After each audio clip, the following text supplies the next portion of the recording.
You guys will find that you have passions, and having a passion is a gift.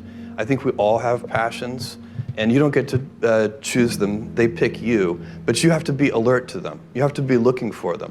And when you find your passion, it's a fantastic gift for you because it gives you direction, it gives you purpose.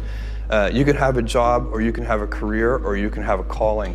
And the best thing is to have a calling. And if you find your passion, you'll have that, and all your work won't feel like work to you. Many kids and many grown-ups do figure out over time what their passions are. And sometimes we let I don't think it's that hard. I think what happens though sometimes is that we let our intellectual selves overrule those passions. And so that's what needs to be guarded against. My job, one of my jobs as the leader of Amazon, is to encourage people to be bold. And people love to focus on things that aren't yet working. And that's good, it's human nature. That kind of divine discontent can be very helpful. But it's incredibly hard to get people to take bold bets. And you need to encourage that. And if you're gonna take bold bets, they're gonna be experiments. And if they're experiments, you don't know ahead of time whether they're gonna work. Experiments are by their very nature prone to failure, but big successes, a few big successes compensate for dozens and dozens of things that didn't work. So, bold bets, AWS, Kindle, Amazon Prime, our third-party seller business, all of those things are examples of bold bets that did work, and they pay for a lot of experiments. I've made billions of dollars of failures at Amazon.com, literally billions of dollars of failures. And you might remember Pets.com or Cosmo, or give myself a root canal with no anesthesia very easily. None of those things are fun, but they don't matter. What really matters is companies that don't continue to experiment, companies that don't embrace failure. They eventually get in a desperate position where the only thing they can do is make a kind of Hail Mary bet at the very end of their corporate existence. Whereas companies that are, making bets all along, even, big bets, but not bet the company bets. I don't believe in bet the company bets. That's when you're desperate. That's the last thing you can do. It's not, you could be out of work and have terrible work-life balance. Even though you've got all the time in the world, right. You could just feel like, oh my God, I'm miserable, and you would be draining energy.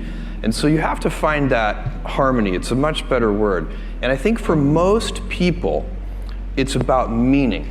People want to know that they're doing something interesting and useful. And for us, because of the challenges that we have chosen for ourselves, we get to work in the future, and it's super fun to work in the future for the right kind of person. You need to be nimble and robust. So you need to be able to take a punch, and you also need to be quick and innovative and doing new things at a high speed. That's the best defense against the future. And you have to always be leaning into the future. If you're leaning away from the future is going to win every time. Never, ever, ever lean away from the future. We all have adversity in our lives. I doubt if you really, if you know somebody, any friend or anybody that you talk to, there's no lack of adversity. And by the way, that's good, because it's what teaches us how to get back up. You fall down, you get back up. It always happens. And you get certain gifts in life, and you want to take advantage of those. But I guess my advice on adversity and success would be to be proud not of your gifts, but of your hard work and your choices. So you may be the kinds of gifts you get in life. You might be really good at math. It might be really easy for you. That's a kind of gift. But practicing that math and taking it to the next step, that could be very challenging and hard, and take a lot of sweat. That's a choice. You can't really be proud of your gifts because they were given to you. You can be grateful for them and thankful for them. But your choices, you choose to work hard. You choose to do hard things. Those are choices that you can be proud of. Being an inventor requires, because the world is so complicated, you have to be a domain expert. I mean, in a way, even if you're not at the beginning, you have to learn enough so that you become a domain expert. But the danger is once you've become a domain expert, you can be trapped by that knowledge. And so inventors have this paradoxical ability to have that 10,000 hours of practice and be a real domain expert and have that beginner's mind. Have that look at it freshly, even though they know so much about the domain. And that's the key to inventing. You have to have both. And I think that is intentional. I think all of us have that inside of us, and we can all do it, but you have to be intentional about it. You have to say, yeah, I am going to become an expert, and I'm going to keep my beginner's mind. You can't skip steps. You have to put one foot in front of the other. Things take time. There are no shortcuts. And but you want to do those steps with passion and ferocity. It's easy to have ideas. It's very hard to turn an idea into a successful product. There are a lot of steps in between, and it takes persistence, relentlessness. So I always tell people who are, who think they want to be entrepreneurs, you need a combination of stubborn relentlessness and flexibility. And you have to know when to be which. And basically you need to be stubborn on your vision, because otherwise it'll be too easy to give up. But you need to be very flexible on the details, because as you go along pursuing your vision, you'll find that some of your preconceptions were wrong, and you're going to need to be able to change those things. So I think taking an idea successfully all the way to the market and turning it into a real product that people care about and that really improves people's lives is a lot of hard work. Don't try to chase what is kind of the hot passion of the day. I think we actually saw this, I think you see it all over the place in many different contexts, but I think we saw it in the internet world quite a bit, where at the sort of peak of the sort of internet mania in say 1999, you found people who were very passionate about something. They kind of left that job and decided, I'm going to do something in the internet, because it's it was almost like the the 1849 gold rush in a way. I mean, you find that people, if you go back and study the history of the 1849 gold rush, you find that at that time everybody who was within shouting distance of California was, they might have been a doctor, but they quit being a doctor and they started panning for gold. And that almost never works. And even if it does work, according to some metric, financial success or whatever it might be, I suspect it leaves you ultimately unsatisfied. So you really need to be very clear with yourself. And I think one of the best ways to do that is this notion of projecting yourself forward to age 80, looking back on your life and trying to make sure you've minimized the number of regrets you have. That works for career decisions, it works for family decisions. Do you want, I have a 14-month-old son, and it's very easy for me to, if I think about myself when I'm 80, I know I want to watch that little guy grow up. And so I don't want to be 80 and think, shoot, I missed that whole thing and I don't have the kind of relationship with my son that I wished I had, and so on and so on. So if you think about that, so I guess another thing that I would recommend to people is that they always take a long-term point of view. And I think this is something about which there's a lot of controversy. There's a lot of people, and I'm just not one of them, believe that you should live for the now. I think what you do is you think about the great expanse of time ahead of you and try to make sure that you're planning for that in a way that's going to leave you ultimately satisfied. So this is just this is the way it works for me. And I mean, everybody needs to find that for themselves. So I think there are a lot of paths to satisfaction, and you need to find one that works for you.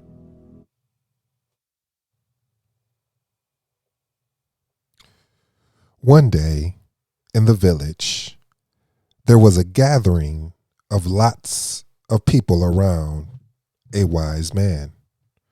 Most of them complained to the wise man about a problem which the wise man had heard again and again, many times in the past. The wise man was silent for a moment. Then he told the villagers a joke, and then the whole audience roared in laughter. After a couple of minutes, he started telling them another joke, but it was the same joke again. When he finished, only a few of the villagers smiled. Then he told the same joke for the third time, and no one laughed anymore. The wise man smiled and told the villagers, "You cannot laugh at the same joke over and over, so why are you always crying about the same problem? Why are you always angry about the same problem?"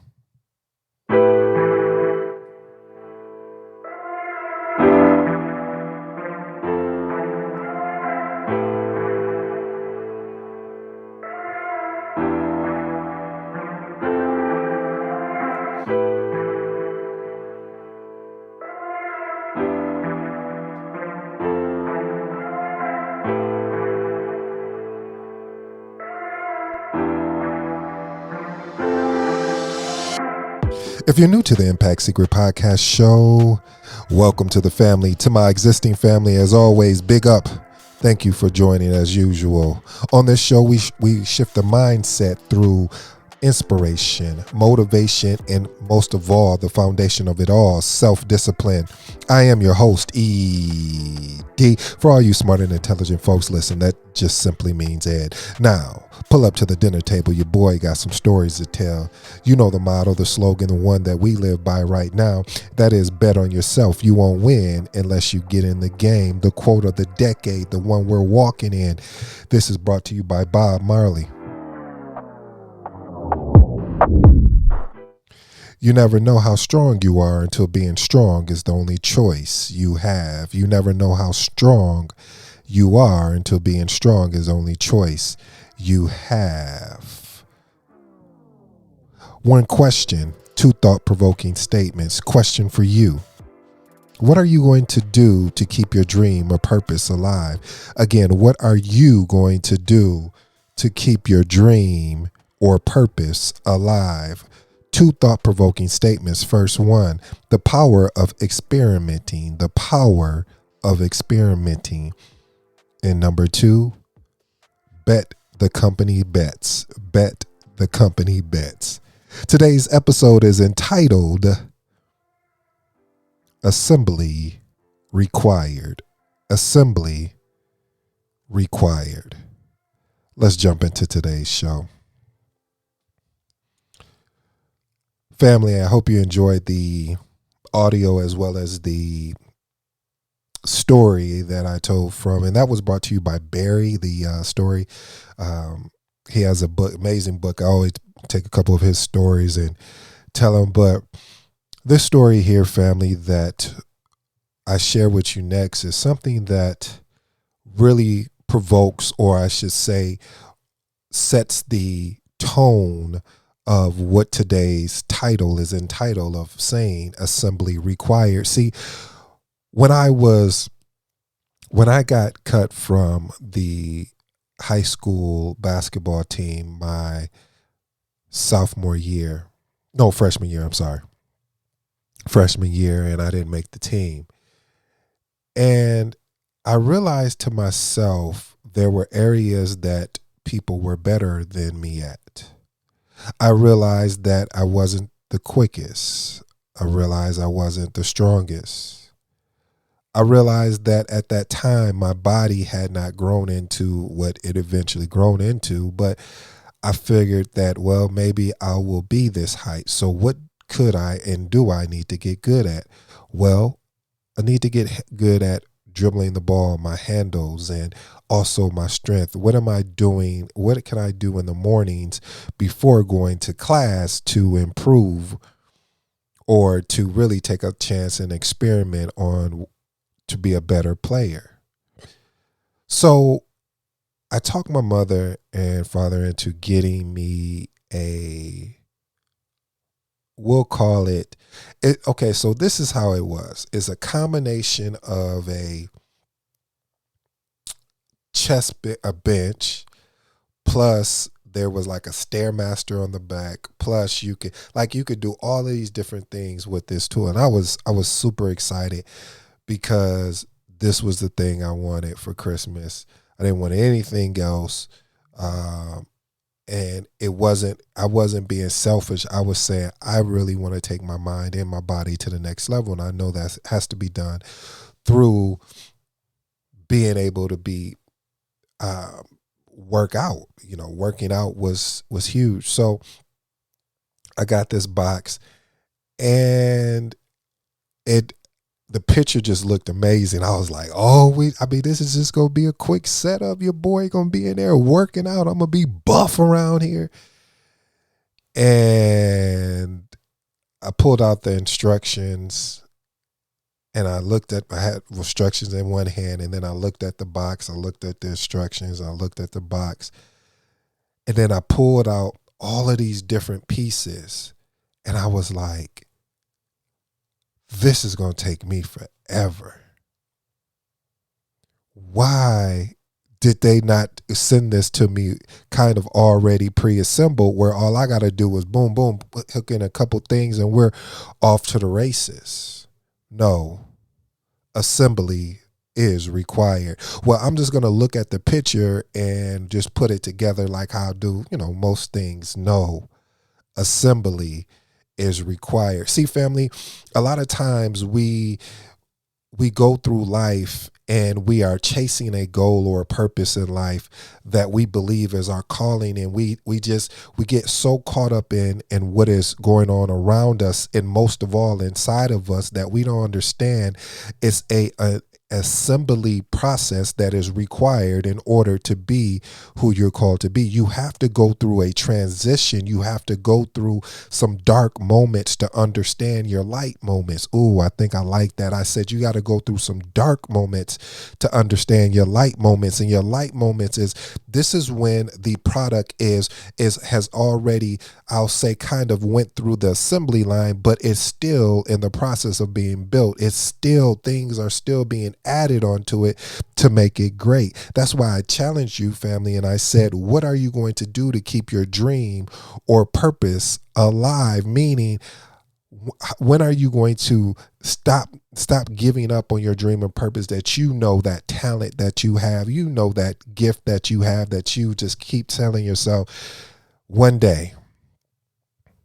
When I first heard the 80, I call it the 80-year-old rule, but Jeff Bezos classifies it as the 80-year-old regret, but I say the 80-year-old rule, and I'm like, wow, I like that. Because when you think about it, family, and I keep sharing with you that life is a big experiment, but did you do everything that you wanted to do? Did you set out to do all the things that you said you were going to do, but when life hit you, you decided to take a seat and you stopped deciding to climb? Because see, this is a decision.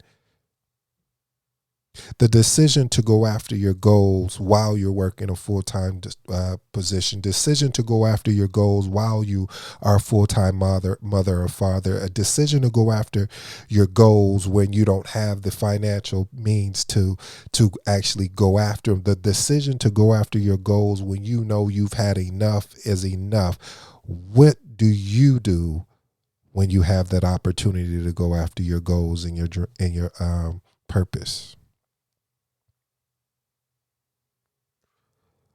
That's why when you look and when you heard that opening story after the audio clip, when I talked about the wise man villager, and I had to go back and revisit that story, because how many of us are guilty of that? Maybe it's just me. Maybe I'm the only one that got my hand up right now saying that I'm guilty of it, but you're guilty of it as well, family. How many times have we complained and been frustrated about a situation in which that when you hear it over and over again, and there's no action behind correcting it? What is it? What are we talking about?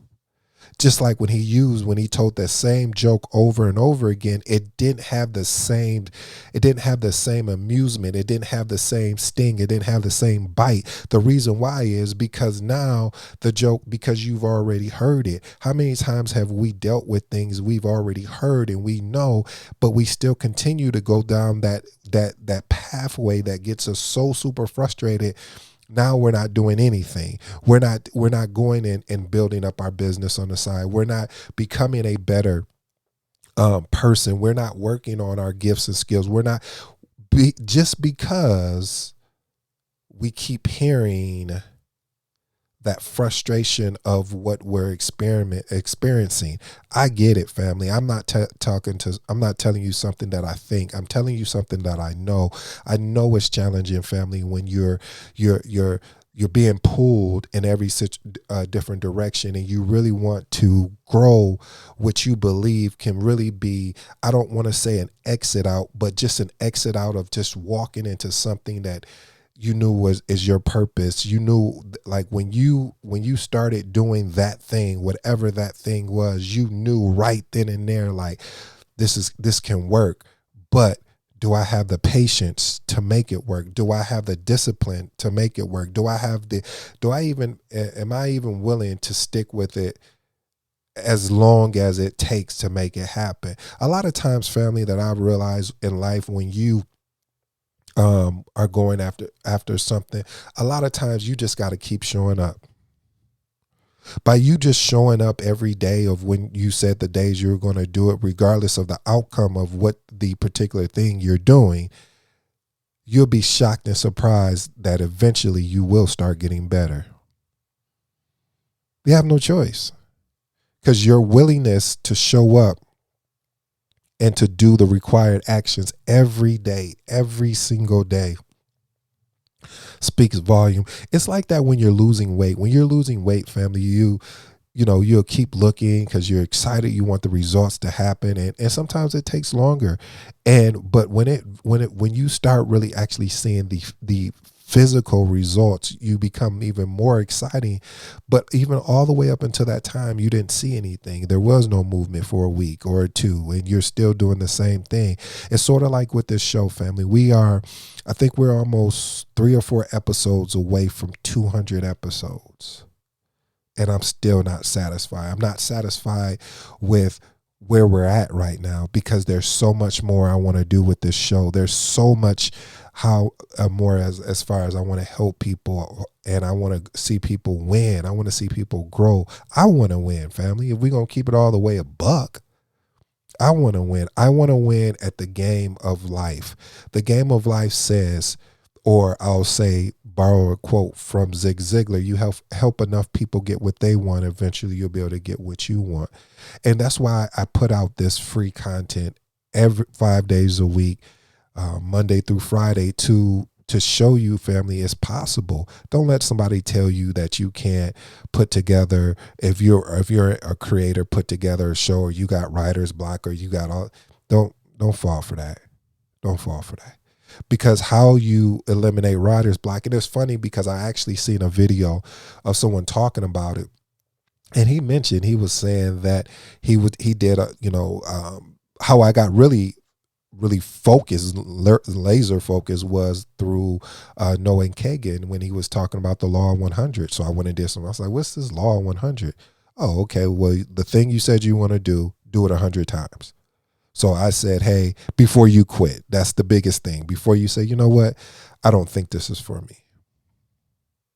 Maybe I should be doing something else. And then I heard someone talk about, how they did 100 videos and how much it took out of them, and how much, but he said he was better at putting out videos. And because a lot of times, family, we get caught up in the minutia. Ooh, I like that. The minutia, the minutia of things, meaning like to making it perfect, to not not willing to take the experiment and test something out and see if it works. And if it doesn't, okay, great, let's move on to the next thing. You heard Jeff Bezos talk about there were so many wins that he had at Amazon, but there were a ton of losses that they don't talk about because it's not as big as the wins. And that's why I think, family, when we get inspired by people and we look up to them, we don't understand their road. We don't understand that travel. And because we don't understand that travel, we create a imagery of what it's supposed to be like, not knowing the road, or I should say the destination course that person was on. And so, family, when you're chasing after your purpose, your dream, your vision, whatever that thing is, understand, don't compare your roadmap to somebody else, because your roadmap is going to be unique. It's going to be identified because it's going to be identified and unique because of the fact of the choices and the decisions you decide to make. If you decide not to commit, if you said 5 days a week to the craft that you chose to do, then, and you say, I'm going to put out one once a week, well, we understand your progress is going to take longer. But if you make a commitment to this thing 5 days a week or 7 days a week and do it day in and day out, things are going to have to shake. Things are going to have to move. So I challenge you, family, today, what are you going to do to keep your dream alive? When are you going to pick up that dream that you said you wanted to do and you found every reason to talk yourself out of it? What about that purpose that keeps calling you and you keep putting it on hold, or you keep sending it to voicemail, or you eventually block it? When are you going to unblock that so that that purpose can really live through you and you can inspire somebody else? I hope today's family show touched you in a simple way, in a productive way, because anything in life, assembly is required. And when you're putting together what is eventually going to be your legacy, what eventually is going to inspire the next person, remember where you started. Remember how you pushed through those test days, as Andy would talk about, those test days where you didn't feel like getting up early in the morning because you had a long weekend, or you didn't feel like getting up because you had a long day, or you didn't feel. You get where I'm going. This has been your boy ED. Until next time, I'm out of here. Peace.